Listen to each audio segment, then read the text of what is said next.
Olá, estudantes do 8º ano do ensino fundamental. Saudações geográficas. Eu sou o professor André e estamos aqui com o nosso intérprete de Libras, o Ezion. Tudo bem, Ezion? Muito bem. Então, nesta aula, falaremos então sobre a urbanização em nosso país. A urbanização no Brasil, né? Vamos tratar de assuntos ligados à população que moram nas cidades, ok? Principalmente. Vamos analisar aqui então, né, os objetivos. Então, olha só, o nosso objetivo é caracterizar então o processo de urbanização em nosso país. Como é que se dá então esse processo de urbanização no Brasil? E vamos pensar juntos aqui, olha só, o que é urbanização? Você sabe dizer o que é urbanização? O que é esse processo? Como você descreve então, né, o que seria uma cidade? O que para você, né, é uma cidade? Nós iremos caracterizá-la. E como foram então se formando as paisagens das cidades brasileiras, né? Que você vê, por exemplo, na região de Curitiba, que você vê em Londrina, em Maringá, como é que foram surgindo essas paisagens, né? Vamos acompanhar aqui então. Bom, então vamos relembrar então o conceito então de urbanização. Urbanização então é um processo, né, humano em que as pessoas passam a sair em massa das cidades e passam a ir morar passam a sair da zona rural e vão morar nas cidades, né, aumentando o número da população urbana, pessoas que vivem nas cidades. Então, quando a maior parte da população é urbana, então damos o nome então falamos então que aquela população é uma população então já urbanizada, tá bom? O Brasil é um desses países que nós vamos ver a seguir. Então, olha só, é uma transformação que acontece, né, social. Muito bem. E a urbanização é um processo de migração. As pessoas migram da zona rural e vão morar, né, na zona urbana. Esse processo então acontece de aumentar as cidades. Esse processo é motivado então por inúmeros fatores que vão desde a industrialização, atraindo empregos, né, pessoas para trabalharem nas fábricas, até mesmo, por exemplo, a mecanização na agricultura, né, as pessoas perdem seus empregos porque as máquinas tomam seus empregos na agricultura, e outros fatores também, né, como uma seca em uma região e assim por diante. Fazendo então haja um crescimento também, né, das zonas urbanas. Assim como também a concentração de terras, que aconteceu a partir da década de 70 em nosso país, fizeram então com que, olha só, uma fotografia aqui, por exemplo, do centro de São Paulo, né? São Paulo crescesse muito, né, que é a maior cidade aí de toda a América, da América do Sul inteira, tá bom? Muito bem. Então, a urbanização aqui no Brasil, né, o Brasil sim é um país, então, atualmente majoritariamente urbano. Então, temos cidades aí como São Paulo, né, Rio de Janeiro, temos Salvador, temos Manaus, lá no meio da Amazônia, mas é uma grande cidade. Temos Curitiba, aqui no estado do Paraná. Enfim, a população passa a viver então mais na zona urbana do que na zona rural em nosso país, a partir das décadas aí dentro do século XX, tá bom? Muito bem, então a urbanização é um fenômeno observado então em todo o mundo. Em todo mundo acontece esse processo de urbanização, que envolve então um modo de vida próprio nas cidades, a instalação de infraestrutura e o surgimento de novas áreas urbanas também. Então, o crescimento das zonas metropolitanas, por exemplo, né? Muito bem. Então, vamos para a nossa primeira atividade. Você observou aqui, então, que o professor explicou. Então, o que você vai fazer agora? Você vai explicar com as suas palavras o que é, então, esse processo de urbanização. Explique, então, como é que você entende, né? Como é que se dá a urbanização. Faça, então, a sua resposta e voltaremos a seguir com a correção.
E aí, meus queridos alunos, conseguiram responder então com as suas próprias palavras aí no seu caderno, né? Por que o Brasil então passou a ser essencialmente urbanizado? Como é que passou esse processo de urbanização? O que é esse processo de urbanização propriamente dito? Vamos acompanhar aqui então na nossa resposta sugestiva. Então, olha só. A urbanização, então, é um processo, né, de mudança de uma população essencialmente rural para uma população essencialmente urbana. As pessoas migram para a zona urbana, tá bom? Então, esse processo aconteceu no nosso país, né, e vem acontecendo aí cada vez mais, né, a partir dos séculos aí 20 e 21, tá bom? Então, esse processo é motivado, então, pelo quê? Inúmeros fatores. Vamos citar aqui alguns, olha só. A industrialização aumentou mais no nosso país e as pessoas foram atraídas para as indústrias que estavam, né, nas cidades. Assim como também esses centros urbanos começaram então a atrair pessoas porque as pessoas perderam seus empregos na zona rural, né, perdendo suas terras, suas propriedades, e elas passaram então a procurar uma nova vida, né, na zona urbana, tá bom? Então são alguns dos exemplos aí. Bom, e aqui temos uma fotografia mostrando Curitiba, né, na década de 1960, olha aí, ó, Curitiba, né, que charmosa, desde daquela década, né? Então, Curitiba começou a atrair muitas pessoas a partir da década de 1960, né? Muitos paranaenses que vieram do interior, fugindo, então, da falta de oportunidades, falta de emprego na zona rural. Isso se agravou com a questão da geada, né? Deu 2 geadas no estado do Paraná bem fortes, que destruiu, por exemplo, a plantação de café. Essa plantação de café é o que mantinha a economia do nosso país em grande parte. Então as pessoas então perderam seus empregos e foram para as grandes cidades, como Maringá, como Londrina e também Curitiba, né? Aumentando então a concentração urbana no nosso estado, no caso específico aqui. Então no Brasil, no caso agora, a urbanização é um fenômeno também relativamente recente. Então, as pessoas migraram da zona rural para a zona urbana, né, recentemente em nosso país, né, desde a década de 1960, aí, tá bom? Então, aqui temos alguns quadros mostrando aí como que é uma evolução de uma urbanização. Repare, o primeiro quadrinho mostrando aqui uma paisagem natural, passando então, por exemplo, a ter uma ferrovia ali com homem em planta, ou então uma rodovia. Aí vai virando uma vilazinha, né, vai crescendo cada vez mais. A infraestrutura dessa cidadezinha vai aumentando, vai atraindo mais gente, vai melhorando, até chegar ao nível aí de uma cidade grande, né? Com rede de energia, rede de água, rede de esgoto, asfalto, né? E assim por diante, e vai atraindo mais e mais pessoas cada vez mais. Então o Brasil, a partir de 60, 70, né? Até o ano 2021 aí, teve um aumento significativo, né? Das pessoas que eram essencialmente rurais para agora um ambiente urbano, tá bom? Então essa aqui é a nova realidade da população brasileira. A maioria vive na cidade, nas cidades do nosso país. Muito bem. E olha só, no século XIX, né, a população brasileira era ainda essencialmente rural. Por quê? O que mantinha a população, né, a economia do nosso país era basicamente o setor primário. A questão da mineração, a questão da produção do café, né, nas grandes lavouras de café, também a cana-de-açúcar, mantinha os empregos das pessoas. Mas a partir do século XIX, entrando no século XX, século XXI, as pessoas começaram então, vamos ver no próximo slide aqui, a ir para as grandes cidades, né? Principalmente as grandes metrópoles, como São Paulo, Rio de Janeiro, né? Curitiba, Salvador na Bahia, até Manaus também, né? As pessoas começaram a migrar, tá bom? Então, ao longo do século XX, o perfil da economia brasileira passou então a se modificar. Então, crescendo então, as indústrias, atraindo pessoas para trabalhar nas indústrias. Modernização do campo também influenciou, né? Já que os maquinários substituíram a mão de obra humana. Perdendo o emprego, essas pessoas migraram para as cidades. Assim como outros exemplos também aí de o que influenciou. Tudo isso então gerou um êxodo rural. O que é o êxodo rural? É a saída em massa de uma população da zona rural para a zona urbana, em busca de novas oportunidades de vida. Muito bem, vamos então para a nossa próxima atividade. Olha só, considerando então o exposto até aqui, explica aí no seu caderno, né? Por que o Brasil então é considerado um país atualmente urbanizado, citando aí alguns exemplos que você possa imaginar aí, tá bom? Faça então a sua resposta e voltaremos a seguir com a correção.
Então, meus bons alunos, vocês conseguiram então desenvolver aí a sua resposta, né, sobre por que o Brasil atualmente é um país essencialmente urbano? Por que a população ela é urbana? Nós vamos ver em detalhes, né? E quais são os motivos, os fatores principais que levaram a isso. Então, nós vamos entrar em detalhes a partir desse momento, tá bom? Vamos lá, então. Então, a pergunta aqui, ó. Considerando o exposto até aqui, explique por que o Brasil é considerado um país urbano, né? Citando os principais motivos. Vamos rever aqui, então, o seguinte, olha só. O Brasil é um país considerado essencialmente urbano porque ele passou por um processo de êxodo rural. O que vem a ser o êxodo rural, né? O êxodo rural é um processo em massa de saída de uma população essencialmente rural para a zona urbana. As pessoas vão morar nas cidades atraídas por alguns motivos que nós vamos citar a seguir, tá bom? Olha só, o Brasil então, a partir do século aí 20, né? A partir da década de 1960, dali em diante, acontece então um êxodo rural, né? Um crescimento muito grande das zonas urbanas. E isso, claro, trouxe vantagens e desvantagens para o nosso país, como, por exemplo, vantagens. A população mais urbana, né, começou a ter mais acesso à educação, mais acesso à saúde, né, e assim vai, melhorias aí na qualidade de vida da população. Mas também trouxe desvantagens, como, por exemplo, muitas pessoas vivendo na cidade não tem emprego para todo mundo, né? As pessoas foram atraídas, por exemplo, por conta dos empregos. E isso então fez com que pessoas não tivessem acesso, né, a esses empregos aí ganhando o suficiente para viver. Aí tiveram que fazer o quê? Ir morar, por exemplo, em lugares em que não tem tanta infraestrutura, né? Morando em lugares como no Rio de Janeiro, né? Nos morros. Nos morros, todo começo de ano nós vemos reportagens, por exemplo, de deslizamento de terras, pessoas que infelizmente perdem tudo que construiu ao longo da vida, né? Ou então perdem até a sua própria vida por conta das chuvas, né? Deslizamento de terra nos morros. Assim como nas áreas também muito baixas, né? São Paulo, por exemplo, e Curitiba tem áreas de alagamento, né? Nas zonas mais baixas, próximo à várzea de rios. Isso então faz com que as pessoas percam tudo que tem em um enchente também. E isso é um problema também do crescimento muito rápido das cidades. Não deu tempo, ou na verdade por motivos também de corrupção e outras coisas, não deu tempo aí, ou não quiseram implantar uma infraestrutura, né, que faça uma boa drenagem da água, né, habitações melhores para essas pessoas, né, como as coabs em maior quantidade. Tudo isso então influenciou. Então esse é um dos pontos negativos aí do processo muito rápido de urbanização, tá bom? Então, outro dos motivos é porque as pessoas perderam seus empregos na zona urbana, na zona rural, melhor dizendo. Então, pensa, um agricultor tinha lá então a sua família trabalhando na roça, mas perde tudo o que tinha com a geada negra, por exemplo, né? A sua produção de café cai a 0%. Então, resultado, eles têm que vender sua propriedade para um grande produtor, que tem mais dinheiro que eles, e eles vão ter então que se mudar para por exemplo, Curitiba, Londrina, Maringá, e tentar uma nova vida, né, para que se mantenham. Isso fez então que as pessoas fossem morar nas cidades. Outro motivo é que houve um processo de mecanização na zona rural. Então, tratores, colheitadeiras, implementos agrícolas fizeram com que as pessoas então perdessem seus empregos. Imagine, né, uma colheitadeira pode substituir, eu imagino, 100 pessoas, né, numa colheita. Então, quando um agricultor compra uma colheitadeira, ele vai ter que demitir aqueles que faziam a safra para ele, ou a plantação, ou ali a manutenção da lavoura. Então, essas pessoas demitidas têm que se rearranjar, né, ir para a cidade grande e tentar conseguir um novo emprego, tá bom? Então, são alguns dos motivos pelos quais as pessoas no Brasil passaram a ser essencialmente urbanas.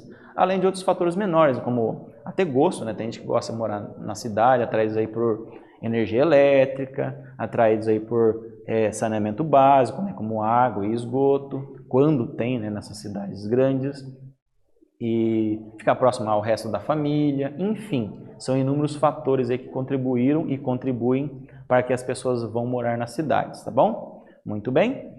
Vamos a seguir, então. Isso aconteceu, então, a partir da década de 1960 em nosso país, tá bom? Então, olha aqui, vamos para a nossa retomada, então, olha só. Nessa aula, então, o que nós estudamos, né? O processo de urbanização em nosso país. Nós aprendemos aí que o nosso país, de essencialmente rural, a partir da década de 1960, 70, passou a ser essencialmente urbano, né? Nosso país passou então a integrar o grupo de países no mundo em que a maior parte da população está na zona urbana, ok? Atualmente o Brasil passa de 80%, né, o número de pessoas que vivem nas grandes cidades, já entrando em 90% aí nos últimos dados estatísticos, tá bom? Então, isso tudo foi por motivos já citados até aqui, em que as pessoas perderam seus empregos, foram morar procurando novas oportunidades de emprego para a indústria, por exemplo, nas cidades e assim por diante, ok? Então, espero que vocês tenham gostado dessa aula. Então, até o nosso próximo encontro.